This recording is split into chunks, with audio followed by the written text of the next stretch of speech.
What's going on, everybody? This is Dean with East Coast Overland Adventures, and I am coming to you as part of yet another Virtual Overland Expo. This video is entitled Navigation 101 because I'm going to be sharing some of the different resources that I use to plan my trips and also navigate on the fly when I'm out and about. Now, before I get started, I want you to put one mental picture in your head, and that is a funnel. We're going to start at the top with a big wide opening, and we're going to slowly work our way down.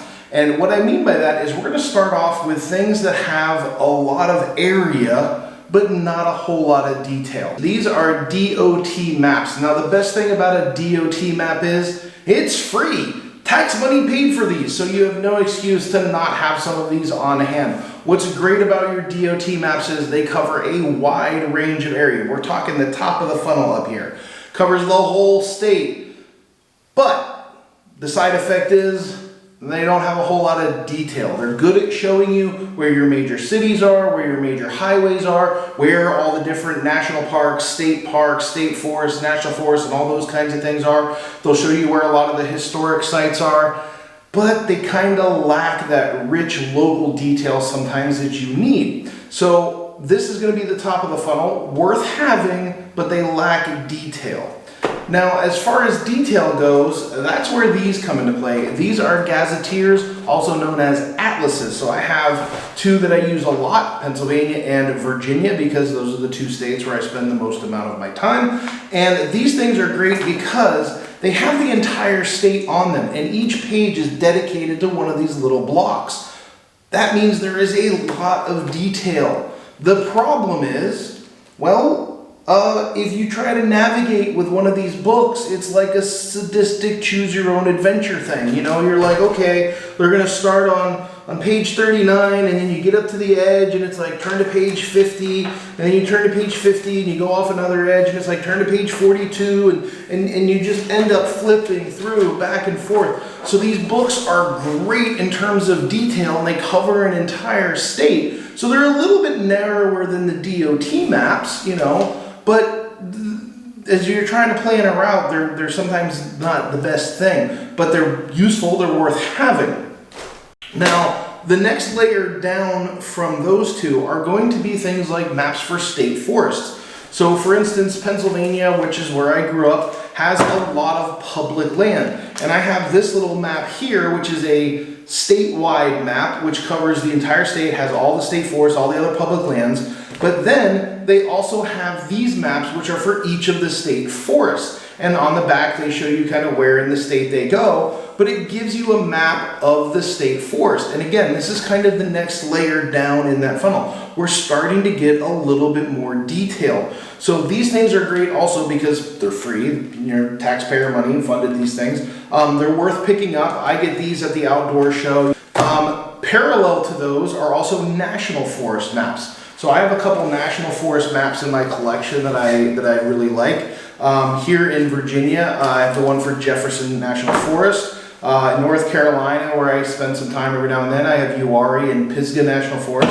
And probably my all-time favorite, Monongahela National Forest in West Virginia. And if you were to say, Dean, give me one location on the East Coast that's worth going and checking out, if you've never been this far east before, West Virginia, absolutely beautiful. Monongahela National Forest, breathtaking. And what's nice about this map is I can open this map and I have an entire map the size of the hood of my Jeep for Monongahela National Forest. And there's a lot of detail in there. Now, these maps are a little tricky to get. What you need to do is you actually need to go to the U.S. Geological Survey website, usgs.gov, and you can buy these maps through there. All you do is just type in the location that you're looking for, the state, or the name of the national forest if you know it. Now, I will say some of them are a little bit older than others. For instance, this Uwharrie one was last updated in 2011, and I believe this Jefferson one is from like 2007.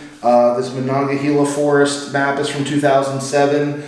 So they're not always the most up-to-date things, but as far as the paper version goes, these things are awesome. They're also printed on like a water-resistant material, so they're worth having. Full of rich detail. So again, we're kind of working our way down the bottom of that funnel. Now, at the bottom of the funnel are going to be what I call specialty maps. These are maps that are very specific to a micro region or an area within a particular spot. So for instance, all right, let's go back to Monongahela National Forest for a second. Inside Monongahela National Forest is a place called Dolly Sods. It's a wilderness area, very popular with hikers and mountain bikers and stuff like that. There's also a loop road around that called the Canaan Loop that you can drive your vehicle on that's worth exploring. Well, on this map, okay, that area is about the size of your thumb. It's not very big. And if you were looking at a state DOT map, it's like a pinhead. It's like a dot, you know, you are here. That's where a map like this comes into play. This map is by Purple Lizard Maps. It's a specialty adventure map, and it's specifically on Dolly Sods. And the other side is on Seneca Rocks, which is another cool place that's worth checking out. Now, the advantage of this map is now I can unfold this map, and I have a map the size of my hood just for Dolly Sods. Okay, so if I have a state DOT map, I now have the entire state on my hood. Now if I open up my Monongahela National Forest map, I can zoom in. We're working our way down that funnel, and now I have a map that's just of that area, and then I can get down to the bottom of that funnel and I can have a map like this, which gives me a lot of information about a very small area. But obviously I couldn't just use this map to plan a trip. There's a lot of great information in it. Give me some places to camp, but it doesn't tell me how to get there. It doesn't tell me what's nearby. So this map will tell me how to get to Dolly Sods once I'm in Monongahela National Forest, but it's not going to tell me where Monongahela National Forest is. So that's where you need something like the state DOT maps to kind of show you perspective and where you're at in the world. So that's kind of how those maps work together, and that's one of the reasons why if you ever see me, you can open up my Jeep at any given time. I probably have like 20 or 30 maps with me just because of all these different layers and all these different types of maps working together kind of as different pieces to the puzzle and different layers to that funnel. Now you might be thinking, Dean, that's all well and good. I love visiting cool places, but I need a route. I need a way to go from point A to point B, and I'm really new to this. Is there something out there where, hey, there's a pre-planned route that I can follow? Yes, there is. Right here is a map from the Backcountry Discovery Route series. This is the Mid-Atlantic Backcountry Discovery Route. Now, the BDR series was developed by the dual sport motorcycle community, but since it makes use of public roads, it's open to both motorcycle travelers as well as people in four-wheel drive vehicles. So what's cool about this route is it starts at the Virginia-Tennessee line and goes all the way up to the Pennsylvania-New York line, 1,080 miles on as many dirt roads as possible. And it's pre-planned, like the whole route is in this map. And along the route, they have gas stations, grocery stores, hotels, motels, campgrounds, all that kind of information. It actually shows you a pretty wide swath on either side of the route. So if you need to kind of know where you're at or you want to do it one section at a time, you can do that. It's segmented. All the different sections are blown out in the back with a lot of great information. And these things are great. Now, you don't need just this map though. So this map starts in Virginia and goes through Jefferson National Forest. Then it goes up into West Virginia into Monongahela National Forest. And you're not far from Dolly Sods. See where I'm going with this? And then when you get up into Pennsylvania, you go through Michaud State Forest, you go through Bald Eagle State Forest, you go through the Pine Creek area, which is known as the Pennsylvania Grand Canyon, which is kind of where the route ends. And oh, by the way, Tuscarora State Forest, you're not far from Buchanan State Forest. Here's another Bald Eagle State Forest map. And you go through Rothrock State Forest. Okay? All of these maps work together to help kind of not only plan the route, but also give you some information that's along the route. And here's why. Let's go back to Pennsylvania. It's because I spent a lot of time in Pennsylvania, where I grew up, where I went to high school. Here's the map for Michaud State Forest. This map is really cool because say you're driving along and you see a sign and you're like, hey, what's this Pine Grove Furnace State Park? And you're like, is it worth checking out? And then you open up the map, you look on the map and you see, oh my God, there's this cool furnace thing I can go check out. And oh, by the way, there's this little pin that says Appalachian Trail Museum. Maybe you want to check that out. Maybe you need a place to camp. Pine Grove Furnace State Park. Does it have camping? This map can tell you. Also, one of the cool things about Michaud State Forest is there's 25 primitive campsites spread throughout 85,000 acres of state forest land. And you might be thinking, where can I camp? This map will tell you. So that's one of the reasons why maps like this are super important to have. And the best part is it doesn't need batteries. It's never gonna break if you drop it. Like, you don't have to worry about the screen cracking or anything like that.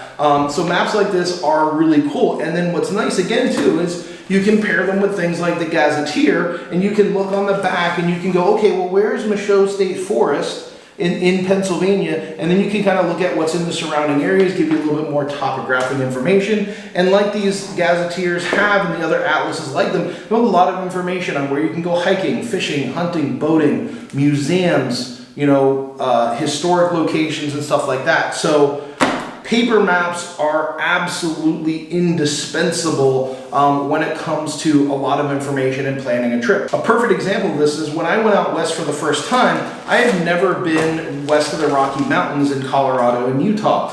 And I was like, okay, well, if I'm gonna go to Moab, Utah, it'd be nice to have some information. So I have this Ziploc bag right here. I have my Utah Gazetteer. I also have my Utah backcountry discovery route because it's pre-planned. I'd never been out there before, and I used this as kind of the spine for my trip, and I kind of complemented this map with my Gazetteer, kind of figure out some places I wanted to go. But one of the things I wanted to do was I wanted to do some Jeep trails when I was in Moab, and again, specialty adventure maps out west. Latitude 40, that's the company to look up. They've got maps in Colorado, Utah, and I think even Arizona, maybe even California. I have to double check. I'm an East Coast guy. Don't ask me about the West Coast. But these maps are indispensable for people like me who've never been out west before, because these maps have all of the Jeep trails and stuff like that. So when I was doing my research and I saw that the Utah backcountry discovery route was going to go right through Moab, and I wanted to do some Jeep trails, I realized the route actually went by one of my bucket list Jeep trails, and that's Top of the World. Well, in this map right here, the Moab Trails East map, I can open this up and I can see where the Top of the World trail is. I can also open up and flip over and I can see all the information about, you know, what the difficulty ratings are, and then I can look on the back of the map and I can see, you know, there's actually an entry for Top of the World, tells me everything I need to know about that trail.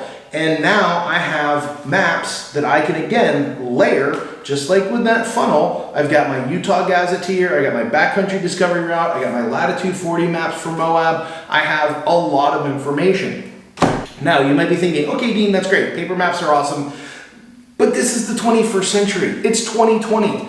What about the digital world? There's got to be some digital resources out there. And there are so many great videos out there on different apps and different digital resources, but I'm going to give you a couple that I use specifically relating to some of the different things that I've done, and I'm going to use Top of the World as an example. So again, like I said, I wanted to go out west, and I wanted to do the Utah backcountry discovery route, and I wanted to do Top of the World trail. Well, if you go to the Backcountry Discovery Route website, you can actually download the GPX file for that route. So using my phone and using an app that I like, which is Gaia GPS, I can take that GPX file for the Utah Backcountry Discovery Route and import it into my phone.